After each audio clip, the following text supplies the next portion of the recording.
کبھی غور کیا ہے کہ کچھ لوگوں کے لیے کوئی بھی چیز سیکھنا کتنا آسان ہوتا ہے اور دوسروں کے لیے وہی چیز اتنی مشکل کیوں ہوتی ہے؟ کیا یہ صرف ذہانت کی بات ہے یا اس کے پیچھے اور بھی بہت کچھ ہے؟ آج ہم ان تمام اندرونی اور بیرونی عوامل کو گہرائی سے سمجھیں گے جو سیکھنے کے پورے عمل پر اثر ڈالتے ہیں۔ ٹھیک ہے، تو آئیے شروع کرتے ہیں۔ سب سے پہلے ہم یہ سمجھیں گے کہ سیکھنا اتنا پیچیدہ کیوں ہے، پھر ہم ذاتی اور ماحولیاتی عوامل کی تفصیل میں جائیں گے۔ اس کے بعد ہم ان سب کو ایک مکمل فریم ورک میں دیکھیں گے، پھر کچھ سوالات سے اپنے علم کو جانچیں گے اور آخر میں سب سے اہم نکات کا خلاصہ کریں گے۔ تو سب سے پہلی اور سب سے اہم بات، سیکھنا کوئی سیدھا سادہ کام نہیں ہے۔ یہ ایک بہت ہی پیچیدہ عمل ہے جس پر بہت سی مختلف چیزیں اثر انداز ہوتی ہیں۔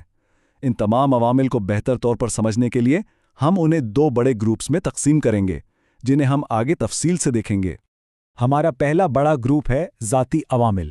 یہ وہ تمام اثرات ہیں جو ایک طالب علم کے اپنے اندر موجود ہوتے ہیں، مطلب وہ چیزیں جو اس کی حیاتیات، اس کی نفسیات اور اس کی ذہنی حالت سے جڑی ہوئی ہیں۔ آئیے دیکھتے ہیں کہ یہ کیا ہیں۔ دیکھیں، یہاں سب سے اہم نقطہ ہے حیاتیاتی آمادگی کا۔ ذرا اس بات پر غور کریں، کیا ایک چھوٹے بچے کو پیچیدہ الجبرا سکھایا جا سکتا ہے؟ بالکل نہیں، کیونکہ اس کا دماغ ابھی ان مشکل تصورات کو سمجھنے کے لیے تیار ہی نہیں ہے۔ اسی کو کہتے ہیں پختگی یا میچوریشن۔ یہ ایک قدرتی عمل ہے جو سیکھنے کی بنیاد رکھتا ہے، جیسا کہ مشہور ماہر نفسیات پیاجے نے اپنے ترقیاتی مراحل میں بھی واضح کیا ہے۔ اب بات کرتے ہیں تحریک کی، جو سمجھے کہ سیکھنے کا اصل انجن ہے۔ یہ دو طرح کی ہو سکتی ہے، ایک ہے داخلی، یعنی جب کوئی صرف جاننے کی خوشی کے لیے سیکھتا ہے، اور دوسری ہے خارجی، جب کوئی اچھے نمبر ہو یا والدین کی تعریف کے لیے پڑھتا ہے۔ دلچسپ بات یہ ہے کہ تحقیق بتاتی ہے کہ داخلی تحریک سے جو علم حاصل ہوتا ہے وہ اکثر زیادہ گہرا اور دیرپا ہوتا ہے، کیونکہ اس میں سیکھنے کا عمل خود ہی ایک انعام بن جاتا ہے۔ اچھا، اب دو اور اہم تصورات کو دیکھتے ہیں۔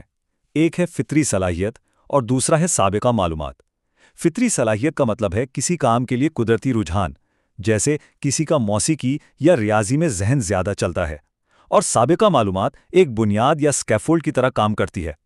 جب کوئی نئی چیز سیکھتا ہے تو اسے اپنی پرانی معلومات سے جوڑنا سیکھنے کے عمل کو بہت آسان بنا دیتا ہے، جیسا کہ وائگوٹسکی نے اپنے نظریات میں بھی بتایا ہے۔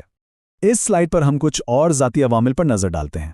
سب سے پہلے ذہانت، جو مسائل حل کرنے کی صلاحیت ہے۔ پھر آتی ہے جسمانی اور ذہنی صحت، سوچنے کی بات ہے، ایک تھکا ہوا یا پریشان ذہن بھلا کیسے سیکھ سکتا ہے؟ اور آخر میں توجہ اور دلچسپی، اگر کسی کی توجہ ہی نہیں ہے تو سیکھنے کا عمل شروع ہی نہیں ہو سکتا۔ یہ تمام عوامل ایک دوسرے سے گہرائی سے جڑے ہوئے ہیں۔ ٹھیک ہے، تو ذاتی عوامل تو ہم نے دیکھ لیے، اب چلتے ہیں اپنے دوسرے بڑے گروپ کی طرف، یعنی ماحولیاتی عوامل۔ یہاں ہماری توجہ فرد سے ہٹ کر اس کے بیرونی ماحول پر ہوگی، وہ تمام چیزیں جو طالب علم کے باہر ہیں لیکن اس کے سیکھنے پر گہرا اثر ڈالتی ہیں۔ یہاں دو ماحول سب سے اہم ہیں، گھر اور اسکول۔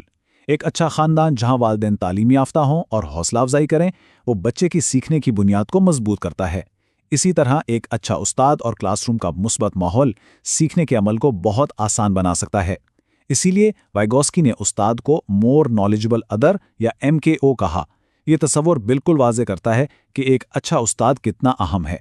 گھر اور اسکول کے علاوہ دوستوں کا حلقہ یعنی ہم عمر ساتھی بھی بہت اہم ہے۔ اچھی دوستی سیکھنے میں مدد دیتی ہے، جبکہ منفی دباؤ بہت نقصان دہ ہو سکتا ہے۔ ہمارا معاشرہ اور ہماری ثقافت بھی یہ طے کرتی ہے کہ ہم کس چیز کو اہم سمجھتے ہیں۔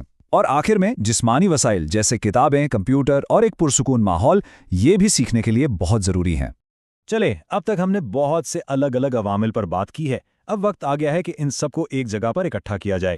اگلی سلائیڈ ایک قسم کا خلاصہ ہے، ایک چیٹ شیٹ جو ان تمام تصورات کو ایک منظم چارٹ میں پیش کرتی ہے تاکہ اسے آسانی سے یاد رکھا جا سکے۔ یہ چارٹ دیکھیں، یہ ہر چیز کا ایک بہترین خلاصہ ہے۔ اس میں تمام عوامل کو دو واضح گروپس میں تقسیم کیا گیا ہے، ایک طرف ذاتی عوامل جیسے تحریک اور صحت، اور دوسری طرف ماحولیاتی عوامل جیسے خاندان اور اسکول۔ یہ نوٹس لینے اور مطالعہ کرنے کے لیے بہترین ہے۔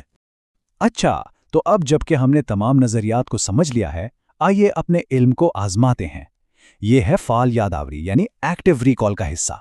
میں ایک سوال پڑھوں گا، آپ جواب دینے کی کوشش کریں اور پھر ہم اس کا صحیح جواب دیکھیں گے۔ یہ سیکھی ہوئی باتوں کو ذہن میں پختہ کرنے کا سب سے بہترین طریقہ ہے۔ تو پہلا سوال ہے، سیکھنے پر اثر انداز ہونے والے دو بڑے زمرے کون کون سے ہیں؟ ذرا سوچیں۔ جی، اس کا جواب ہے ذاتی عوامل اور ماحولیاتی عوامل۔ اب دوسرا سوال، پختگی کو ایک ذاتی عامل کیوں سمجھا جاتا ہے؟